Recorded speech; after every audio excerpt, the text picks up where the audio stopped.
नमस्कार, मी अजित चव्हाण. शिवछत्रपती पुरस्कारांची घोषणा करण्यासाठी महाराष्ट्र सरकारला तब्बल 3 वर्षांचा कालावधी लागला. वेगवेगळ्या क्रीडा प्रकारामधील 76 खेळाडूंना हा पुरस्कार जाहीर करण्यात आलाय. मात्र या पुरस्कारामुळे नवीन वादाला तोंड फुटलंय. पुरस्कारांमधल्या नियमामधल्या त्रुटींचा फटका खेळाडूंना बसलाय. त्यामुळे अनेक खेळाडूंनी आपली नाराजी जाहीरपणे दर्शवली आहे. अत्यंत मानाचे असलेले हे सगळे पुरस्कार खेळाडू यासाठी खूप वाट पाहत होते. मात्र यामध्ये नाराजी नाट्य रंगलंय. याचा आढावा घेऊया वादातले शिवछत्रपती पुरस्कार या आमच्या विशेष कार्यक्रमात.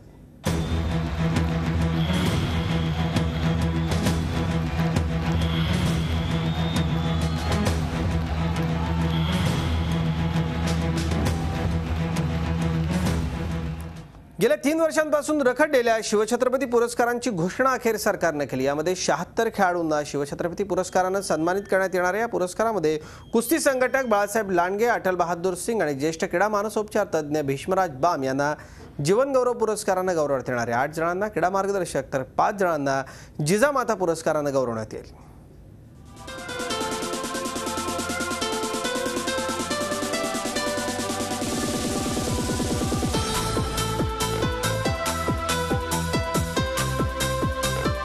युवा क्रीडापटूंसाठी कुठलाही पुरस्कार हा आत्मविश्वास वाढवणारा असतो. त्यातच आपल्या खेळाचं सरकारकडून कौतुक झाल्यानं या खेळाडूंचा उत्साह आणखीनच दुणावतो.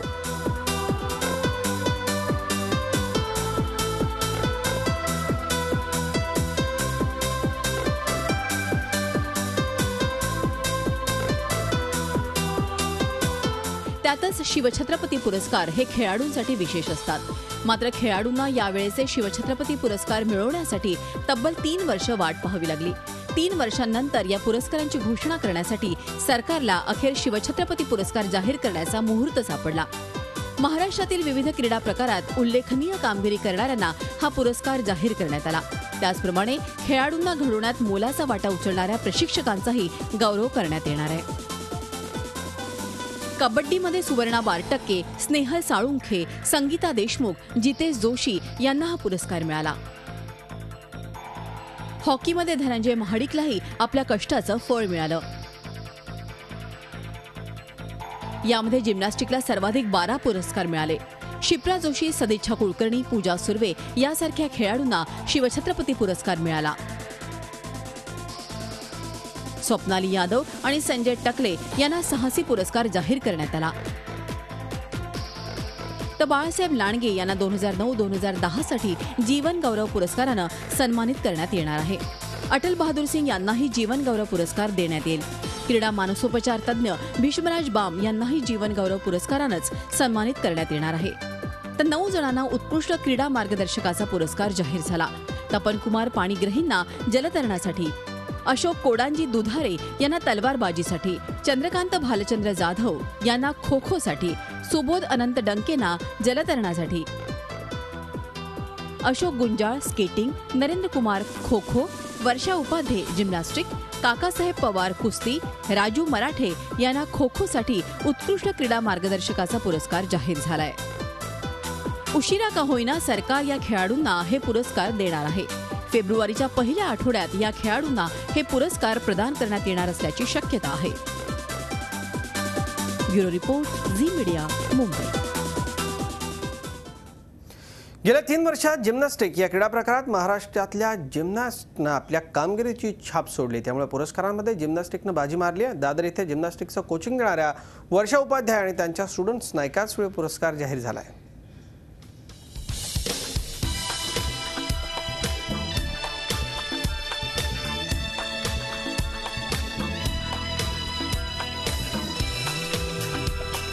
शिवछत्रपती पुरस्कारांमध्ये सर्वाधिक बाजी मारली ती जिम्नॅस्टिक या क्रीडा प्रकाराने. या क्रीडा प्रकारातील खेळाडूंना एकूण 12 पुरस्कार जाहीर करण्यात आले आहेत. यावरूनच जिम्नॅस्टिक या क्रीडा प्रकारात महाराष्ट्राचं किती वर्चस्व आहे हे दिसून येतं.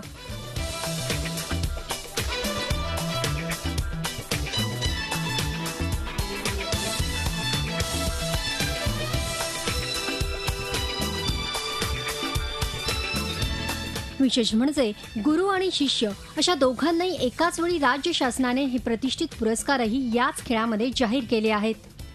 माजी जिम्नॅस्टिक खेळाडू आणि सध्या कोचिंग करत असलेल्या दादरच्या वर्षा उपाध्याय आणि त्यांच्या 3 जिम्नॅस्टला हा पुरस्कार एकाच वेळी जाहीर झाला आहे.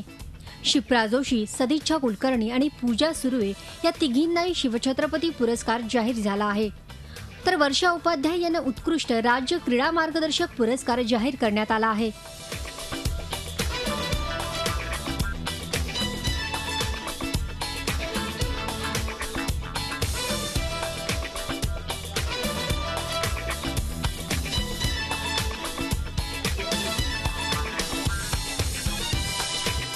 शिप्रा आणि सदिच्छाने 2010 मध्ये कॉमनवेल्थ गेम्समध्ये भारताचं प्रतिनिधित्व केलं होतं. याशिवाय 2009 आणि 2010 मध्ये वर्ल्ड चॅम्पियनशिप आणि वर्ल्ड कपमध्येही त्या सहभागी झाल्या होत्या. याशिवाय स्टेट आणि नॅशनल लेव्हलवर या जिम्नॅस्टने अनेक मेडल्सची कमाई केली आहे. त्यांच्या या कामगिरीमुळेच त्यांना हा पुरस्कार जाहीर करण्यात आला आहे. प्रचंड आनंद झाला. पहिली गोष्ट कारण प्रत्येक खेळाडूचं स्वप्न असतं की आपल्याला छत्रपती पुरस्कार मिळावा आणि क्रीडा क्षेत्रातला छत्रपती पुरस्कार हा सर्वोच्च सन्मान मानला जातो. त्याच्यामुळे एका खेळाडूसाठी खूप मोठी गोष्ट असते. त्याच्यामुळे खूपच आनंद झाला. खूप चांगलं वाटलं कारण एवढे वर्ष आम्ही सगळ्यांनीच खूप मेहनत केलेली आणि त्या सगळ्याचं काहीतरी हे ॲक्नॉलेजमेंट आम्हाला सगळ्यांना मिळाली. सो चांगलं वाटतंय. राज्य सरकारचा प्रतिष्ठेचा पुरस्कार जाहीर झाल्यामुळे क्रीडा क्षेत्रात आनंदाचं वातावरण आहे. मात्र हे पुरस्कार तब्बल 3 वर्षांनंतर जाहीर केल्यामुळे खेळाडू आणि कोचेसना या पुरस्काराचा मनापासून आनंद लुटता आलेला नाही. कारण कोणत्याही खेळाडूला त्याच्या मेहनतीचं फळ लगेच मिळालं तरच त्याला आगामी टुर्नामेंटमध्ये अधिक चांगली कामगिरी करण्याची प्रेरणा मिळते. चांगल्या खेळाची जर का पावती आपल्याला लगेच मिळाली तर हे त्या खेळाडूंसाठी म्हणा किंवा कोचेससाठी हे खूप प्रेरणादायी असं ठरू शकतं. त्यामुळे त्या वेळच्या वेळी जर का हे जाहीर झाले तर खेळाडूंसाठी आणि आम्हाला कोचेसना सुद्धा ते खूप चांगलं असेल. कुठच्याही गोष्टीची ॲक्नॉलेजमेंट लगेच मिळाली तर ते खेळाडूसाठी खूप चांगलं असतं त्याच्या पुढच्या प्रवासासाठी. सो त्याच्यामुळे मिळाला पुरस्कार ही खूप आनंदाची गोष्ट आहे आमच्यासाठी. पण तो जर लगेच मिळाला तर जास्त आनंद होईल प्रत्येकाला. विशेष म्हणजे वर्षा उपाध्याय यांना खेळाडू असताना शिवछत्रपती पुरस्काराने गौरवण्यात आलं होतं आणि आता इंटरनॅशनल खेळाडू घडवल्याबद्दल उत्कृष्ट क्रीडा मार्गदर्शक पुरस्कारही जाहीर झालाय.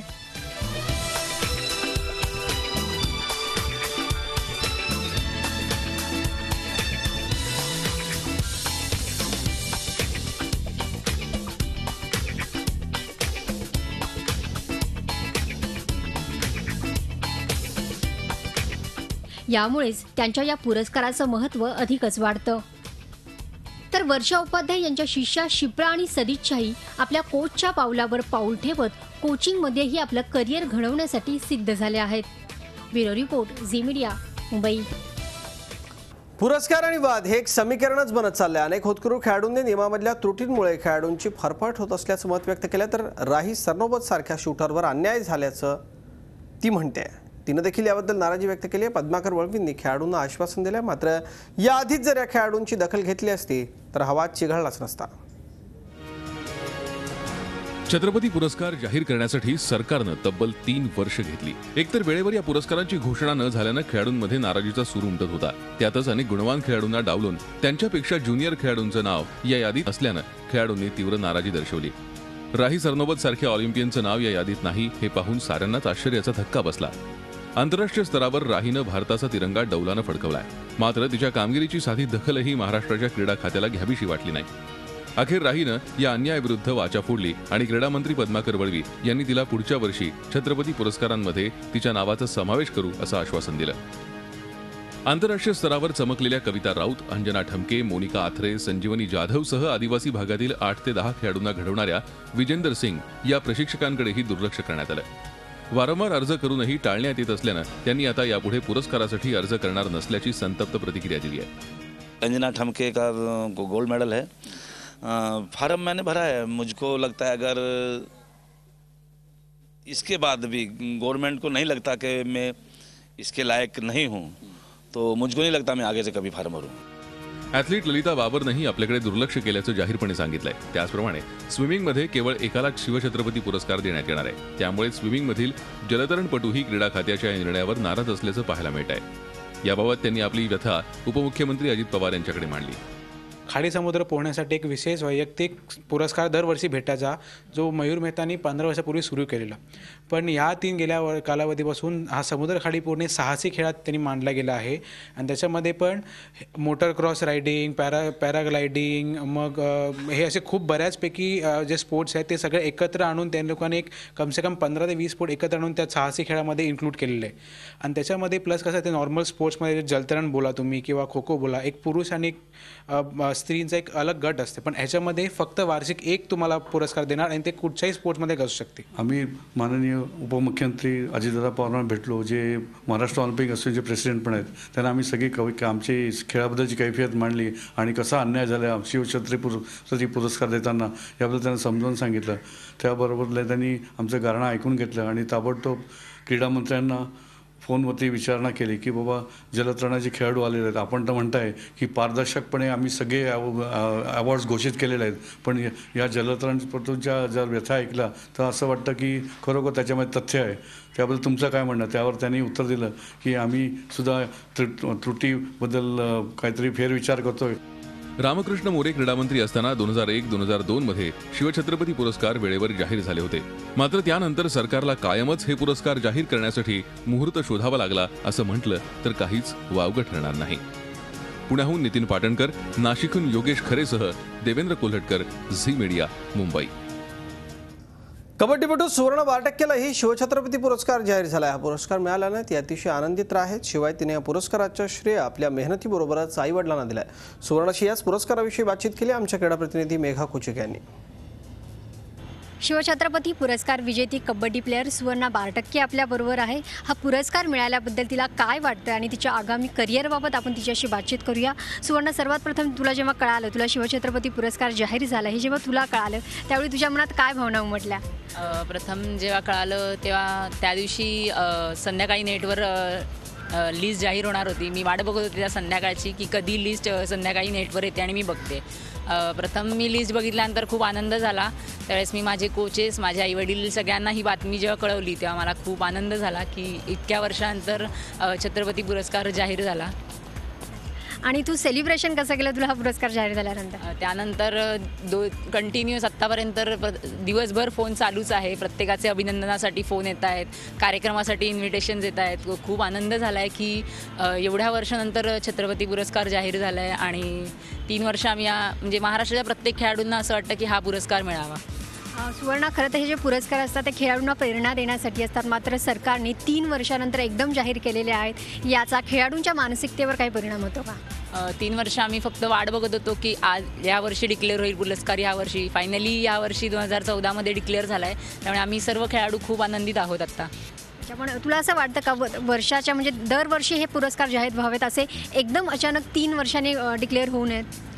हो, म्हणजे प्रत्येक खेळाडूला वाटत असतं की त्या वर्षात आपण सर्व कामगिरी केलेली आहे, त्याच वर्षी आपल्याला तो पुरस्कार मिळावा. त्याचा आनंद खूप मोठा असतो. आत्ताही तितकाच आनंद होत आहे. ठीक आहे, नो प्रॉब्लेम. आणि तू याचं श्रेय कुणाला देशील? कोचला, आईवडिलांना, तुझ्या मेहनतीला? याचं श्रेय मी माझे प्रथमतः देवप्पाला देईन. त्यानंतर माझे आईवडील, माझे कोचेस, माझ्या ग्राउंडवरच्या मुली की आज ज्यांच्यामुळे मी इथपर्यंत पोहोचले. जर माझ्या ग्राउंडवरच्या मुलींनी मला सपोर्ट नसता केला तर कदाचित आत्तापर्यंत मी इथपर्यंत पोहोचले नसते. आता तुझी कुठल्या टुर्नामेंटसाठी तयारी सुरू आहे आणि आगामी लक्ष्य काय असणार आहे? आता खूप पुढे इंटरनॅशनल्स आहेत, नॅशनल्स आहेत, त्यासाठी नक्की जोराने प्रयत्न करू. धन्यवाद आमच्याशी बातचीत केल्याबद्दल. तर सुवर्णाने आपल्याला हा पुरस्कार मिळाला आहे याचं श्रेय आपल्या मेहनतीबरोबरच आपले आई वडील, आपले कोच देव आणि आपल्या सहकाऱ्यांना देखील दिले. व्हिडिओ जर्नलिस्ट हरीशसह मेघा कुचिक, झी मीडिया, मुंबई. ठाण्याच्या ईशान नकवीला शिवछत्रपती पुरस्कार जाहीर झालाय. 3 वर्षांनंतर महाराष्ट्र सरकारने या पुरस्कारांची घोषणा केली. 76 खेळाडूंमध्ये ईशान बॅडमिंटनमधला एकमेव खेळाडू आहे. ईशांत आणि त्याचे कोच श्रीकांत वाड यांच्याशी खास बातचीत केली आमचे प्रतिनिधी कपिल राऊत यांनी. मूळचा लखनौचा परंतु ठाण्याचा झालेला ईशान आपल्याबरोबर आहे आणि हा 6वा प्लेअर आहे ठाण्यातला जो त्याला शिवछत्रपती पुरस्कार मिळालेला आहे बॅडमिंटनमधला. आणि ठाण्यासाठी मोठी शानची गोष्ट आहे. आपल्याबरोबर स्वतः इशांत आहे, त्याच्याकडून जाणून घ्या. इशांत, कसं वाटतंय, काय फील होतंय? राइट नाउ अभी तो कुछ एक्सप्रेस नहीं कर पा रहा हूँ क्योंकि बहुत ज़्यादा खुशी है और एक्सपेक्टेशंस था मेरे को कि अवार्ड शायद मुझे मिले. बहुत कोशिश करा हम लोगों ने और काफ़ी इसके पीछे मेहनत है, हार्डवर्क है and I am really glad कि ये अवार्ड मुझे मिला. कोणा श्रेय देतोस? फर्स्ट ऑफ ऑल सबसे ज़्यादा इम्पोर्टेंस मैं थाने अकेडमी को दूंगा. मेरे सारे कोचेस मिस्टर श्रीकांत वार्ड जिन्होंने मेरे पीछे इतना हार्डवर्क किया. मुख्य जे याच्यावरचे सूत्रधार आहेत की ज्यांचा हात आहे मुख्य लाड सर ते आपल्याबरोबर आहेत. सर कसं वाटतं 6वा तुमचा खेळाडूला शिवछत्रपती पुरस्कार मिळतोय, काय फिलिंग आहे आणि पुढचं आता तुमची रणनीती काय असणार आहे? पहिली गोष्ट म्हणजे एका गोष्टीचं खूप समाधान वाटतं की ठाण्यामधनं आमच्या सय्यद मोदी बॅडमिंटन प्रशिक्षण अकॅडमीमधनं ठाणे महापालिकेच्या अशा तऱ्हेने 6 खेळाडू आम्ही निर्माण करू शकलो ज्यांनी महाराष्ट्र शासनाचा अत्यंत प्रतिष्ठेचा असा शिवछत्रपती पुरस्कार जिंकला आहे. त्यामुळे मला असं वाटतं की आमचे एफर्ट्स, आमचे प्रयत्न हे योग्य दिशेने सुरू आहेत. आणि एकंदरीतच ह्या दोघांचंही वाहवा पूर्ण ठाणेकर करतायत, सर्व कॉंग्रॅच्युलेशन करतायत, अभिनंदन करतायत. सर्वात महत्त्वाचं म्हणजे ठाणे महानगरपालिका ही नेहमीच राजकीय वादात अडकलेली महानगरपालिका आहे, परंतु हे जे काम करते ह्याबद्दल ठाणे महानगरपालिकेचं कौतुक करणं खरंच गरजेचं आहे. व्हिडिओ नतन भौमिकसह कपिल राव, झी मीडिया, ठाणे.